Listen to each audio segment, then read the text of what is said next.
Hello everyone, मेरा नाम है संजय चड़ार और मैं स्वागत करता हूँ आप सभी का विकास कोचिंग क्लासेस की फ्री ऑनलाइन वीडियो लेक्चर्स में।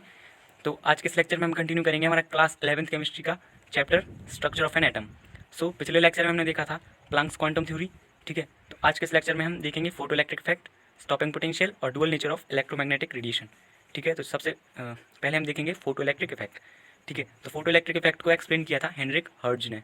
ठीक है, तो क्या होता है photo electric effect? When certain metals such as potassium, rubidium, caesium etcetera, तो कुछ मेटल्स जैसे पोटेशियम, रुबीडियम, सीजियम को जब एक्सपोज किया गया to a beam of light, ठीक है, जब इन मेटल्स पे बीम ऑफ लाइट को स्ट्राइक कराया गया तो क्या हुआ, इलेक्ट्रॉन्स निकल गए इनकी सरफेस से। ठीक है, ये इफेक्ट हमारा कहलाता है फोटो इलेक्ट्रिक इफेक्ट। ठीक है, और जो इलेक्ट्रॉन्स एजेक्ट हुए फ्रॉम द मेटल सरफेस उनको हम बोलते हैं फोटो इलेक्ट्रॉन्स। ठीक है, फोटो इलेक्ट्रिक इफेक्ट इतना ही है। हम देखते हैं ये डायग्राम। ठीक है, ये हमारी कोई मेटल सरफेस है। ठीक है, इस पर जब लाइट बीम स्ट्राइक की तो क्या हुआ, इलेक्ट्रॉन्स इजेक्ट हुए। ठीक है, और ये जो प्लेट है ये पॉजिटिवली चार्ज प्लेट है। जब इलेक्ट्रॉन्स इस मेटल सरफेस से निकलेंगे तो ये पॉजिटिवली चार्ज प्लेट की तरफ भागेंगे। ठीक है, और क्या होगा, ये जो सर्किट है हमारा ये कंप्लीट हो जाएगा तो इस सर्किट में करंट फ्लो होगा। ठीक है, तो इस करंट को हम बोलेंगे फोटो करंट। ठीक है, तो जितने ज़्यादा नंबर ऑफ इलेक्ट्रॉन्स रहेंगे उतना ज़्यादा हमारा फोटो करंट रहेगा। ठीक है, we can see this also, this is our metal. ठीक है, ये फोटॉन्स है। ठीक है, जब ये फोटॉन्स स्ट्राइक करेंगे मेटल सरफेस को तो इलेक्ट्रॉन्स इजेक्ट होंगे। ठीक है, तो ये था हमारा फोटो इलेक्ट्रिक इफेक्ट। ठीक है, तो अब हम देखते हैं कुछ और चीज़ें फोटो इलेक्ट्रिक इफेक्ट से रिलेटेड। ठीक है, सबसे पहले हम देखते हैं वर्क फंक्शन या थ्रेशोल्ड एनर्जी क्या होती है। तो मेटल सरफेस से किसी भी इलेक्ट्रॉन को रिमूव करने के लिए कुछ अमाउंट ऑफ एनर्जी की रिक्वायरमेंट रहती है। ठीक है, उस एनर्जी को हम बोलते हैं वर्क फंक्शन या थ्रेशोल्ड एनर्जी। ठीक है, जो टोटल एनर्जी रहेगी फोटोन की ई, वो स्पेंड होगी सबसे पहले तो इलेक्ट्रॉन को मेटल सरफेस से निकालने में। ठीक है, उसे हम बोलते हैं थ्रेशोल्ड एनर्जी। ठीक है, और जो बची हुई एनर्जी होगी वो यूज़ होगी काइनेटिक एनर्जी बढ़ाने में इलेक्ट्रॉन्स की। ठीक है, फोटो इलेक्ट्रॉन्स की काइनेटिक एनर्जी बढ़ाने में यूज़ होगी बची हुई एनर्जी। ठीक है, तो E is equal to E not plus K, where E is the total energy. ठीक है, E not is the work function और के इज़ काइनेटिक एनर्जी। ठीक है, तो ई को हम लिख सकते हैं H nu by Planck's quantum theory. E not is H nu not plus K is half M B square. ठीक है, फॉर एग्जाम्पल अगर मैंने 12 टोटल एनर्जी दी तो 10, अगर वर्क फंक्शन है 10 उस मेटल सरफेस का, तो 10 यूज़ हो जाएगी वर्क फंक्शन में। ठीक है, और जो टू अमाउंट ऑफ एनर्जी रहेगी वो यूज़ होगी काइनेटिक एनर्जी बढ़ाने में फोटो इलेक्ट्रॉन्स की। ठीक है,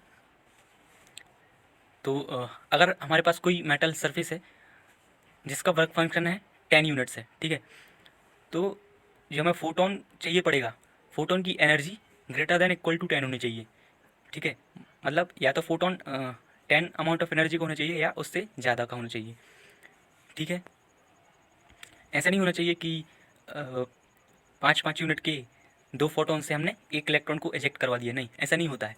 ठीक है, जो फोटोन है उसकी एनर्जी वर्क फंक्शन से ज़्यादा ही होनी चाहिए या उसके इक्वल रहना चाहिए।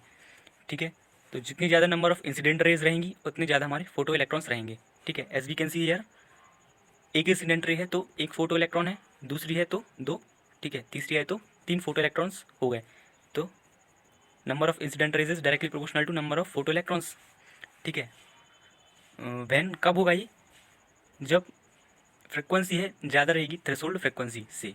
ठीक है, जैसा हमारा यहाँ पे वर्क फंक्शन है थ्रेशोल्ड एनर्जी है, वैसे ही एक थ्रेशोल्ड फ्रिक्वेंसी है। ठीक है, so as we increase the frequency of incident rays kinetic energy will increase. ठीक है, फॉर एग्जाम्पल कैसे, सपोज हमने क्या किया, 15 एनर्जी दी। ठीक है, 15 अमाउंट ऑफ एनर्जी दी तो 10 हो जाएगी use as a work function और 5 यूज़ होगी उसकी काइनेटिक एनर्जी इंक्रीज़ करने में। ठीक है, तो देखो मैंने यहाँ पे क्या किया, 12 से 15 कर दी एनर्जी, तो मैंने एनर्जी बढ़ाई। तो एनर्जी बढ़ाने के लिए क्या किया मैंने, एच तो कांस्टेंट है, मैंने न्यू बढ़ाया मतलब फ्रिक्वेंसी इंक्रीज़ की। ठीक है, फ्रिक्वेंसी इंक्रीज़ की तो वर्क फंक्शन तो सेम ही है, वर्क फंक्शन तो 10 ही है, वो तो कांस्टेंट है। ठीक है, वो चेंज नहीं हो रहा। तो जो अमाउंट ऑफ एनर्जी बची थी वो ज़्यादा थी, है ना, यहाँ पे 2 बची थी बट यहाँ पे 5। तो क्या हो रहा है, फ्रिक्वेंसी बढ़ाने पर, न्यू बढ़ाने पर काइनेटिक एनर्जी इंक्रीज़ हो रही है। ठीक है, तो ये पॉइंट था हमारा, as we will increase the frequency kinetic energy will increase. ठीक है, सो हम लिखते हैं कुछ experimental observations. Ejection of electrons is instantaneous. तो ये जो प्रोसेस होती है बहुत कम टाइम में होती है, एक इंस्टेंट में पता भी चलेगा, ठीक है, इतने कम टाइम में हो जाता है। Second one is number of photo electrons is proportional to intensity और ब्राइटनेस ऑफ लाइट। तो जो इंटेंसिटी और ब्राइटनेस है इसका मतलब नंबर ऑफ इंसिडेंट रेज है, ठीक है, जितनी ज़्यादा नंबर ऑफ इंसिडेंट रेज रहेंगी उतनी ज़्यादा ब्राइट लाइट रहेगी, ठीक है।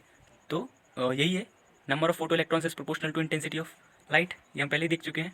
Number of incident rays is directly proportional to number of photo electrons, number of incident rays ही उसकी इंटेंसिटी है या ब्राइटनेस है, ठीक है। For each metal there is a characteristic minimum frequency V not, ठीक है। तो वी नॉट है जो ये थ्रेशोल्ड फ्रिक्वेंसी है, ठीक है, जैसा हमारे पास थ्रेशोल्ड एनर्जी है वैसे ही थ्रेशोल्ड फ्रिक्वेंसी है, ठीक है, इसे हम न्यू नॉट से रिप्रेजेंट करते हैं। Kinetic energy is directly proportional to frequency of light if nu is greater than nu naught. तो ये भी हम देख चुके हैं कैसे, ठीक है। So this table is given with the work function of some metals. For lithium it is 2.42, for sodium it is 2.3, ठीक है। सो जो जितना कम वर्क फंक्शन रहेगा उतनी ज़्यादा इजी रहेगी इलेक्ट्रॉन एजेक्शन, ठीक है। एल्बर्ट आइंस्टीन ने फोटो इलेक्ट्रिक इफेक्ट को एक्सप्लेन कर दिया था with the help of Planck's quantum theory, ठीक है।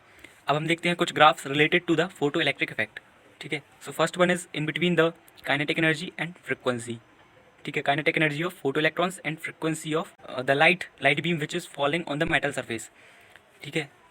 तो we will get a linear relationship, ठीक है।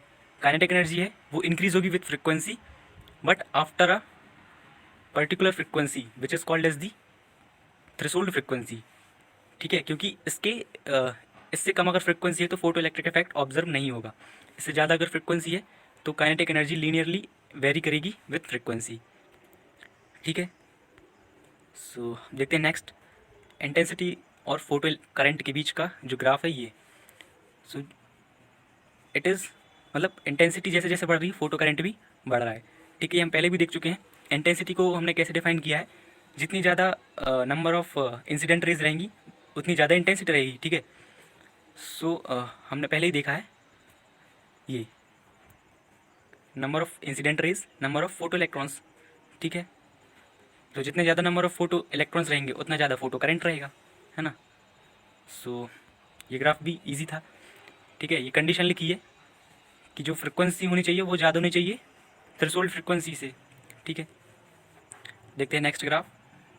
So with intensity kinetic energy is constant, ठीक है, kinetic energy doesn't very with intensity, ठीक है। Intensity is what, number of incident raise, तो अगर नंबर ऑफ इंसिडेंट रेज बढ़ रही हैं तो काइनेटिक एनर्जी पे कोई इफेक्ट नहीं हो रहा है। कैसे, हमने यहाँ पे नंबर ऑफ इंसिडेंट रेज बढ़ाई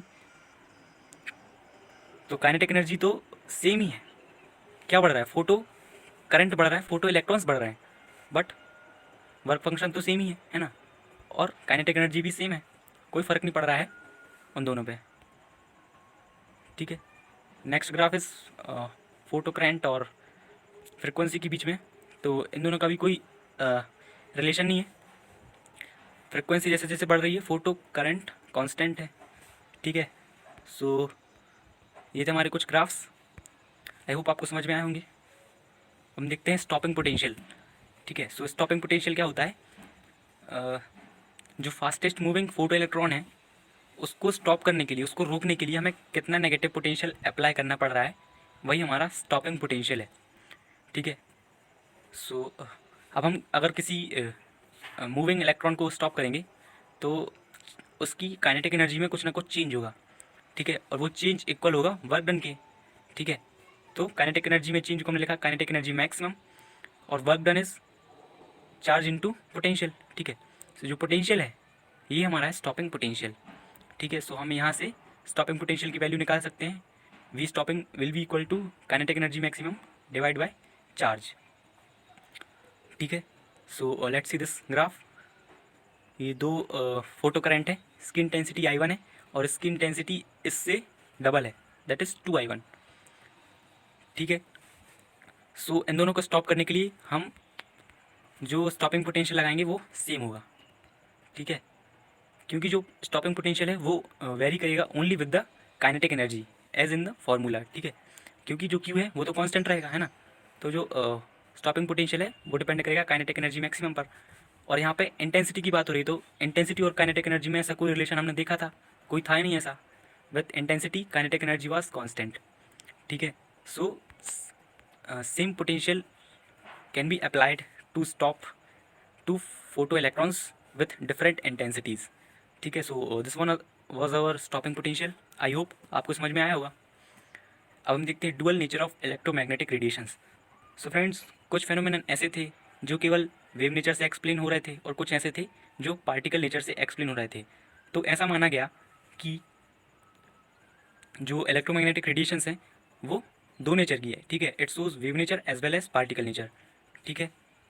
सो यहीं लिखा है कि light possess both particle and wave nature, that is dual behaviour. तो यह डुअल बिहेवियर शो करती है, ठीक है। Particle nature is visible when radiation interacts with matter. जब भी इलेक्ट्रोमैग्नेटिक रेडिएशन का मैटर के साथ इंटरेक्शन होता है तब पार्टिकल नेचर विजिबल होता है। और जब it propagates, when electromagnetic radiation propagates, तब इसका वेव नेचर हमें दिखता है, ठीक है। So light as a wave will be like this, as a stream of photons, ठीक है। सो हेयर हम देख रहे हैं बैरियर लगा के एक लाइट के पाथ में, considering light as waves and here as particles, ठीक है।